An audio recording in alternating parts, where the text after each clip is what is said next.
என்னத்தை அவங்கள்ட்ட இருந்து தாங்கி கொண்டாலும் அவங்களோட அட்வைஸை மட்டுமே எங்களால் தாங்கி கொள்ளலாம். ஓகே கிட்ஸ் எல்லாருமே ரிச்சான வாழ்க்கையை வாழ பார்க்குறாங்க சொல்கிறேன். இன்டர்நெட்டுக்குள்ளேயே மூழ்கின கல்வி தான் கிடையாது. பல ஸ்டூடெண்ட் படிக்க மாட்டாங்க, ஓயிலோட நின்றுவாங்க. பொருட்களை விழுந்தா கூடிய அதை குடிஞ்சு எடுக்கிறது கூடயே பஞ்சு பெற தன்மையாக இருக்கிறாங்க. உறவாடல்கள் குறைஞ்சு கொண்டு போகுது. දැන් ඉන්න තරුණ තරුණියත් ඉතින් අපි වගේ යහගුණ යහපාත්‍ර ජීවත් වෙන්න ඕන. සමාජයේ හොඳ දේවල් ජීවත් වෙන්න ඕන. கவர்மெண்ட் ஜாப் கிடைச்சா தான் வாழலாம், இல்லாட்டி சாகத்தான் வேணும். வேறு வேலை இல்லாட்டி கூலி தொழில் தான் இருக்காங்க. சின்ன பிள்ளைகளுக்கு சுகர், ப்ரெஷர், கேன்சர் வந்து சின்ன பிள்ளைகளுக்கு வருது. சூழ்நிலை, ஃப்ரெண்ட்ஸு அதுகள்னால சில நேரம் தடமாறி போகிற நல்ல வளர்ப்பு என்றைக்குமே வீண் போகாது. ஆர்டிஸ்டோட சம்மந்தப்பட்ட கை ட்ராவிங்கோட சம்மந்தப்பட்ட இது சம்மந்தப்பட்ட விஷயங்களில் கொஞ்சம் ஜெனட் கொஞ்சம் பின்னுக்கு போகுது. Welcome to Black Squad. இன்றைக்கி நம்ம இன்னொரு வீடியோவோட உங்களோட சந்திக்க போகிறோம். ஸோ முதல் எடுத்த பப்ளிக் ஒப்பீனியனை பார்த்துருப்பீங்க. நாங்கள் ரேசிசம் பற்றி எடுத்திருந்தோம். இந்த வீடியோ வந்து ஜென்சி விசஸ் பூமர்ஸ், அதாவது ஜென்சி பூமர்ஸை பற்றி என்ன நினைக்கிறாங்க, பூமர்ஸ் ஜென்சியை பற்றி என்ன நினைக்கிறாங்க, ரெண்டு பேருக்குள்ளே இருக்க வேண்டிய மாற்றிக்கொள்ள வேண்டிய விஷயங்கள் என்ன, ரெண்டு பேர்கிட்ட இருந்து எடுத்துக்கொள்ள வேண்டிய விஷயங்கள் என்ன அப்படின்றத இந்த வீடியோவில் நம்ம ஒரு பப்ளிக் ஒப்பீனியன்லேருந்து கேட்டு தெரிஞ்சுக்கொள்ள போகிறோம். ஸோ வாங்க போய் கேட்டுக்கலாம். பிரதர், இந்த ஜென்சிக்கும் பூமர்ஸுக்கும் இடையிலான ஜென்ரேஷன்ஸ் கேப்பை பற்றி நீங்கள் என்ன நினைக்கிறீங்க? இதில் இருக்கிற தலைமுறை இடைவெளியில் இருக்கிற இந்த வேறுபாடு, அவங்களுக்கு இடையில் இருக்கிற சகிப்புத்தன்மை, இல்லை ஆடையில் இருக்கிற பார்வை, இது மாதிரியான விஷயங்களை எப்படி பார்க்குறீங்க? உங்களோட கருத்து இதில் என்னவாக இருக்குது? பூமர்ஸில் இருக்கிற முதலாவது பிரச்சனை வந்து அவங்களோட அட்வைஸ். என்னத்தை அவங்கள்ட்ட இருந்து தாங்கி கொண்டாலும் அவங்களோட அட்வைஸை மட்டுமே எங்களால் தாங்கி கொள்ளலாம். ரெண்டளவு குறைச்சி கொள்கிற நல்ல அவங்களோட வாழ்க்கையில் வந்து அதிகம் அனுபவப்பட்ட ஆக்களாக இருந்தாலும் அவங்க சொல்கிற விதங்கள் வந்து தாங்கி கொள்ளுற அளவில் இல்லை. அதில் வந்து அவங்க அந்த அட்வைஸ் பண்ணுற கொஞ்சம் குறைச்சி கொள்ளணும். அது வந்து எங்களுக்கு கொஞ்சம் கஷ்டமாகிடுச்சு. சரியா? ஸோ அட்வைஸ் பண்ணுறது எரிச்சலாக இருக்குன்னு சொல்லியிருக்கார் பிரதர். ஸோ இது மாதிரி ஒவ்வொருத்தட்டையும் நம்ம ஒப்பீனியன் கேட்கலாம், வாங்க பார்க்கலாம். அந்த லைஃப்பில் வந்து அவங்களுக்குரிய வாழ்க்கை முறை வேறு.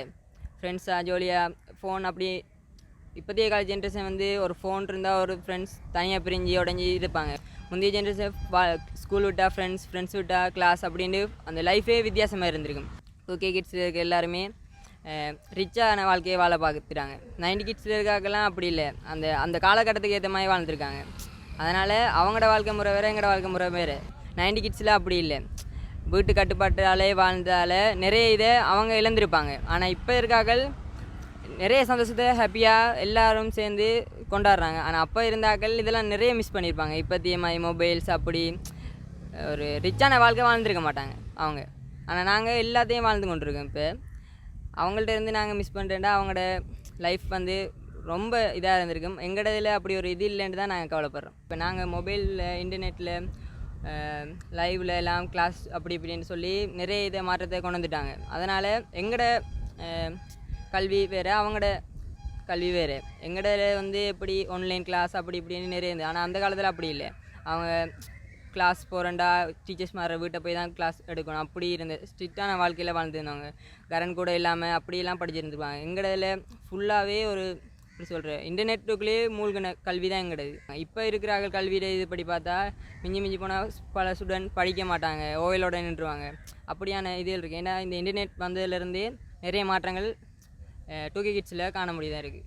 என்னென்னு சொன்னால், இப்போ அன்பு பாசம் நேசம் என்று எடுத்துக்கொண்ட நோக்கினம் என்று சொன்னால், இப்போ 90ஆம் ஆண்டுக்கு முதல் பிறந்த பிள்ளைகளும் 2000 ஆண்டுக்கு பிறந்த பிள்ளைகளும் ஒப்படைக்கல நாங்கள் வச்சுருக்கிற எங்களோட அம்மாமாரில் வச்சுருக்க பாசம் அன்பு எவ்வளவோ மேலானதுன்னு சொல்லலாம். இப்போத்தைய தலைமுறையில் அதை பற்றி கொஞ்சம் அக்கறை இல்லாத ஒரு தன்மையாக இருக்குது. அது உண்டு.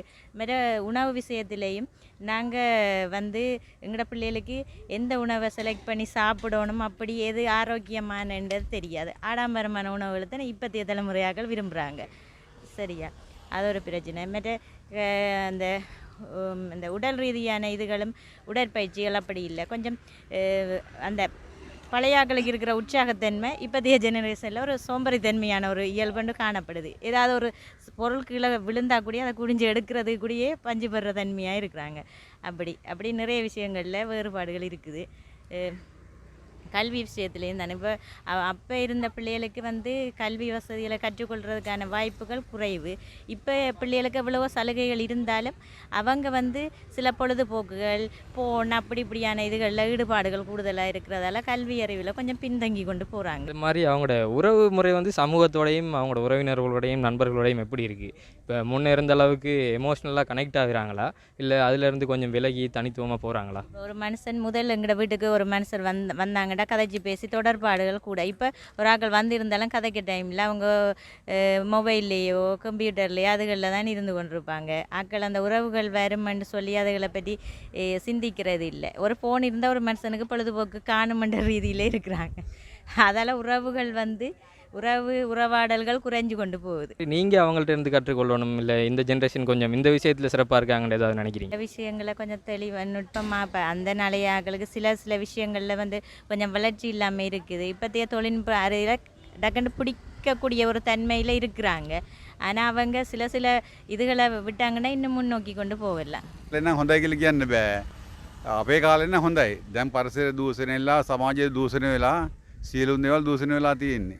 දැන් අපේ වයස් මේ වගේ වයස් කාලෙදී අපි සන්තෝෂෙන් හිටිය කිසිම කරදරයක් නැතුව පාරතොරක බය නැතුව යන්න තිබ්බා. දැන් ඒක දැන් මේ සමාජේ නෑ. හැමෝම පරිස්සම් වෙලා හැම දෙයක් හැම කෙනෙක්ම සමාජයට බියෙන් තමයි ජීවත් වෙන්න ඕන. දැන් ඉන්න තරුණියත් ඉතින් අපි වගේ යහගුණෙන් යහපත්ව ජීවත් වෙන්න ඕන. සමාජයේ හොඳ දේවල් ජීවත් වෙන්න. අද ගොඩක් ඔය හෑන්ඩ් ෆෝන් එක නිසා කොච්චර සමාජය විනාශ වෙලා තියෙන්නේ. ඒකෙන් තමයි ගොඩක් අද මේ ගරු කිරීම නෑ, මොනවත් නෑ, මනුස්සත්වයේ නෑ, මනුස්සත්වයේ නැති වෙලා තියෙන්නේ. සමාජයේ හොරකම් මරකම් වැඩි වෙලා තියෙනවා.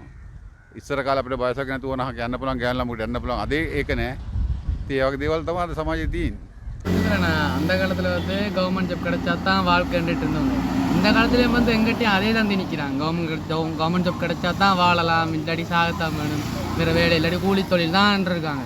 ப்ரைவேட் ஜாப்லேயும் நிறைய ஜாப்லாம் இருக்குது தானே, அது அவங்களுக்கு புரியல. அந்த கதை வந்து எங்களுக்கு போடுறாங்க ப்ரெஷரு.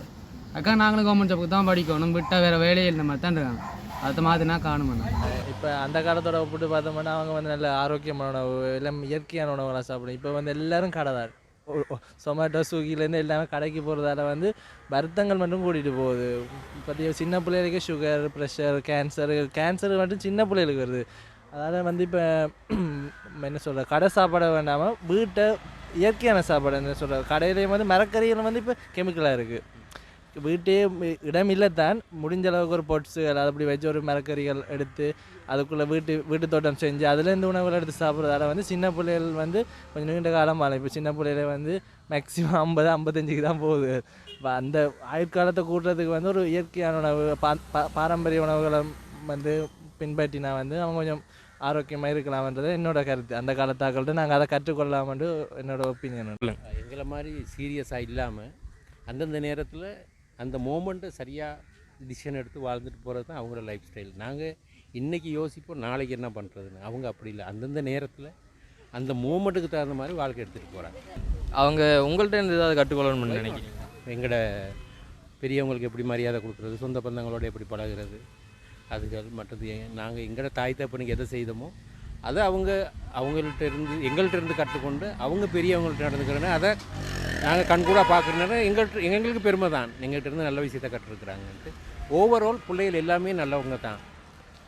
என்ன அவங்களோட சூழ்நிலை, ஃப்ரெண்ட்ஸு அதுகள்னால சில நேரம் தடமாறி போகிறாங்க. பட் நல்ல வளர்ப்பு என்றைக்குமே வீண் போகாது. அவங்க ட்ரக்கில் வந்து விழுந்துருவாங்க. அவங்கள்ட்ட இருந்து இன்ஸ்பயர் ஆகி இந்த ஜென்ரேஷன் மக்கள் வந்து இந்த விஷயத்தில் சிறப்பாக இருக்காங்க, இவங்கள்ட்ட இருந்து இதை நம்ம கட்டாயம் எடுத்துக்கொள்ளணும். S, why not. இப்போ நீங்கள் பார்த்தீங்கன்னு சொன்னால் உலகம் ரொம்ப சுருக்கத்துக்கு ஒரு ஃபிங்கரில் கொண்டாந்துட்டாங்க.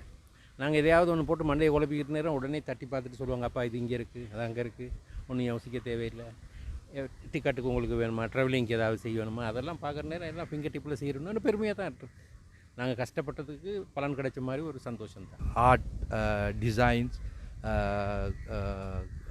ட்ராவிங் இது சம்மந்தப்பட்ட விஷயங்கள் நிறைய கற்றுக்கொள்வோம். ஏன்னா இப்போ இருக்கிற தலைமுறை எங்களுக்கு ஐடி சைடு, இந்த ஃபோன் சைடு, இந்த சைடெல்லாம் வந்ததுக்கு பிறகு இந்த ஆர்டிஸ்டோட சம்மந்தப்பட்ட ட்ராவிங்கோட சம்மந்தப்பட்ட இது சம்மந்தப்பட்ட விஷயங்களில் கொஞ்சம் பின்னுக்கு போகுது. அந்த சைடை கூடுதலாக எங்களுக்கு கற்றுக்கொள்ள வேண்டிய விஷயங்கள் நிறைய இருக்குது. அந்த வகையில் எனக்கு அதைத்தான் சொல்லணும்.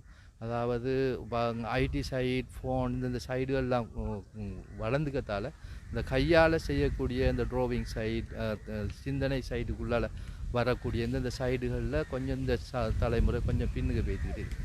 அதை கொஞ்சம் முன்னுக்கு கொண்டு வரதுக்குரிய வழிவகைகளை அடுத்தடுத்த ஜெனரேஷனுக்குரிய நிறைய விஷயங்களை கொடுத்து கொள்ளணுங்கிறது தான் என்ற கருத்து. ஸோ பப்ளிக் ஒப்பீனியன் வீடியோ நீங்கள் பார்த்துருப்பீங்க. மக்களுக்கிடையில் பல்வேறுபட்ட கருத்துக்கள் நிலவுது.